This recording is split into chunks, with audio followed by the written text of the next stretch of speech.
Assalamu alaikum everybody, this is your brother Sam and a very warm welcome back to another video here on my channel. So today in this video I want to talk a little bit about an incident that was in the news today. Obviously I assume the event wasn't today, but the event was in the news today here in the UK. I don't know if it is well known internationally, but there was a video caught of a Syrian refugee boy, a boy who's only 16 years old, at a school in Huddersfield being bullied. And a particular incident was caught on video of the bully dragging this boy to the floor by his neck, pinning him down and then trying to pour water in his mouth. The bully's own words, to drown him or to waterboard him. And so I wanted to take a minute, obviously, to try to make some appeals that will be beneficial, Inshaa'Allah. But then I'd also like to talk a little bit about a very serious issue for the Muslims who are living outside of the Muslim world, and that's the issue of home educating. Because, alhamdulillah, I have quite a lot of experience in that. Like, I used to be a primary school teacher here in the UK. Not for a very long time, but I was a primary school teacher. I taught year 4. So those of you who don't live in the UK, that means sort of 8 and 9-year-old children. And yeah, so there's a few things that I wanted to talk about, Inshaa'Allah. So firstly, obviously there is a GoFundMe.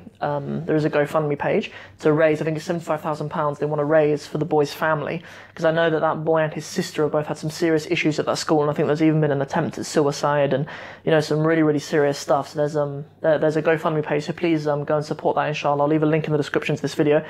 And then another thing is, I know that there's Gracie University in America. I know there's a guy called Henna Gracie who does like these Gracie breakdown videos, Brazilian Jiu-Jitsu videos, and they do a lot of anti-bullying stuff. So I hope that those of you in the audience, or if you're watching this, Henna, I think it's unlikely, but if Henna was watching this, I think it would be something really good for you to offer a scholarship to that boy, to train him in self-defense. And then also, actually, I think it would be nice to offer a scholarship to the bully himself as well, because a lot of the time being trained in these martial arts is actually good for the bully themselves, because often the bully themselves struggle with confidence, or struggle with controlling their desires or controlling their anger more specifically. And so I think that would be a good thing to do as well. And then, Inshaa'Allah, it'd be good to get into talking about home education, because, as I said, I used to be a primary school teacher. Like when I finished my degree in Arabic, I went into primary school education, and as I say, I taught year 4. And then when I came out of that to teach Arabic sort of privately, because I'd done primary school education, I thought it'd be most fitting to teach children. And so I taught a lot of children in the homeschooling circle, especially in East London. Like I have a lot of connections in East London and families who are home educators.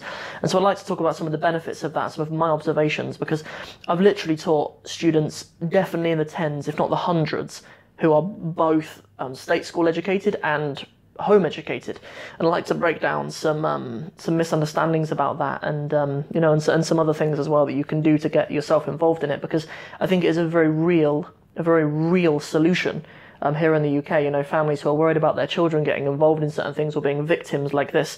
I know from personal experience that the British education system is a mess. Really, teachers are treated abysmally. And obviously that has an effect on the children as well. Like a lot of schools have very high turnover of teachers, very lack of consistency, and in that very sort of transient environment, things like this happen. The needs of actual children and teachers actually aren't necessarily paying attention to. When teachers think about what's going to happen with their job, they can't necessarily keep an eye on the Syrian refugee who's being bullied and waterboarded when he wants to go home. So my experience is that a lot of the time people think that home-educated kids are sort of going to be not very confident, or not going to have social skills and stuff like that. And actually I find quite the contrary. Even now, as a lot of you know, I have a little boy. I have a little 2-year-old boy. And, a lot of the time people sort of tell me about home educating and say, he needs to have more interaction with other children. And that's obviously true. But what I found lacking when I was a primary school teacher is actually children have lack of adult attention, lack of adult contact. They actually have loads of child contact, like in their break times, in their classroom and everything. They've got loads of contact time with other children who are starved of good quality adult attention. Do you know what I mean? Like in this world, a lot of the time, dad's probably out at work until late, and then mum sometimes is absent from her kids anyway. Like if she's addicted to social media, like a lot of people are, men and women these days, then kids are starved of adult attention, and home education is a big solution to that. Actually, like, that's my opinion, that's what I've observed, and I find generally students who are home educated have far better maturity, like, and far better at soft skills, actually. Like, I did a lot of teaching, like, online over Skype, and kids who are educated in the state education system, not a chance. They are not going to concentrate for an hour. They're not going to sit still. They're not going to behave themselves for an hour, I can promise you. 99% of the time, right? There are exceptions, but 99% of the time. But of my students who are home educated, I had children as young as 7, 8, sitting for an entire hour doing an Arabic lesson with me.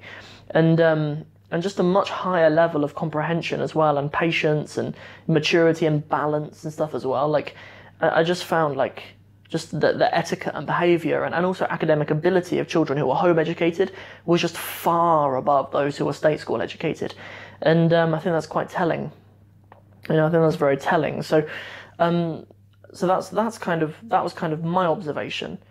That was absolutely my observation, because a lot of the time what happens, like, even though I was teaching sort of 8 and 9-year-old children, sometimes they don't really have skills that they would know if they'd been home educated at the age of, 5 or 6, really. Like, sometimes you have difficulty with 10-year-olds, like, lining up properly. Do you know what I mean? Like, they shouldn't be doing algebra if they can't line up properly. Do you know what I mean? And when children are home educated, you learn things. Obviously, you have more quality attention with adults, which helps to build, those soft skills in a much more powerful and well-grounded way, I find. And so that's my observation. I think that the home educating community in Huddersfield, if there's any of you watching, you should reach out to this family.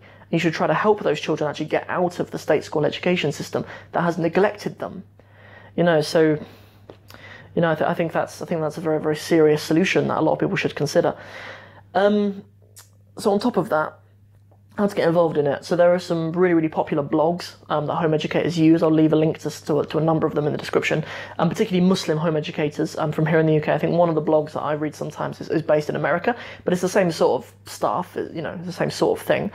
So there's that, and then to make it work, both mum and dad need to be really invested in it. Like, all the families that I've taught, a theme that's consistent is that dad works really hard and earns decent money most of the time, and mum is well educated and 100% dedicated to home educating. And that's pretty much always the trend, because it's hard.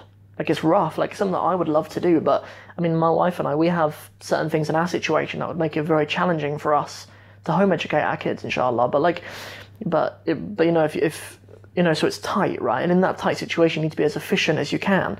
And, in a way to sort of be efficient in the way that you earn money and stuff is for the man to go and earn the money, because at the end of the day, it's not sexist to say that the women are the ones who have the children, right? Like, that's just how it is. So, like, her career likely is just going to be slowed down because of that. Doesn't mean she can't earn tons of money, and there are loads of successful women, mashallah, who have incredible businesses and and do run things, yeah, but most of the time that's the setup of it. That's the way that it works most of the time. So Inshaa'Allah requires your own research and stuff, and if there's anything I can do to help anyone who's interested in home educating for their children, then I think it's a really, really good option. I don't know anything about the Huddersfield area or home educators in the Huddersfield area, but I've worked with Muslim home educating circles in East London, and it's increasing a lot. Like, it's becoming something much bigger. But as I say, it's not an option for everyone. Like, it's I know loads of people who have a really amazing experience in the state education system. I did. I loved my state education. But I grew up in Cornwall, where like 99% of people are privileged white people who come from wealthy backgrounds, and we have, a cushy upbringing with like the lowest crime rates maybe in the world. Do you know what I mean? So that's different. So obviously the experience that unfortunately the Syrian refugee boy has experienced and his sister experienced at their school. So that's really my 2 cents. I thought for a long time about doing a video about home educating, because I know among Somalis as well, it's something that's increasing. A lot of people are starting to home educate, and and I thought about doing a video about it for a long time. I wasn't sure if this channel was the most appropriate or my Arabic language channel was the most appropriate, but I thought as it's kind of a Muslim issue, I thought it'd be most appropriate over here. And now is the right time. Like, with this event in the media today, I thought now was the right time to do a video talking about home educating and how you can go about it and why it's so powerful and my experience of it. So that's everything for this video. We're going to end it there, inshallah. Thank you very much for listening, guys. Thank you very much for tuning into the channel and for lending me your attention for 10 to 15 minutes or however long this video is. And I look forward to seeing you guys in the next one. The next video is going to be my Britishness video. I've actually got my space set up there to record my Britishness video. We're going to be talking about table manners. Yeah, some of the table manners that sometimes people who aren't like white British maybe don't understand or don't know about. So I hope you're looking forward to that. Catch you in that video. If you enjoyed this video, and I hope you did, don't forget to like and share it. And don't forget to subscribe to the channel if you haven't already. Assalamu alaikum wa rahmatullahi wa barakatuhu.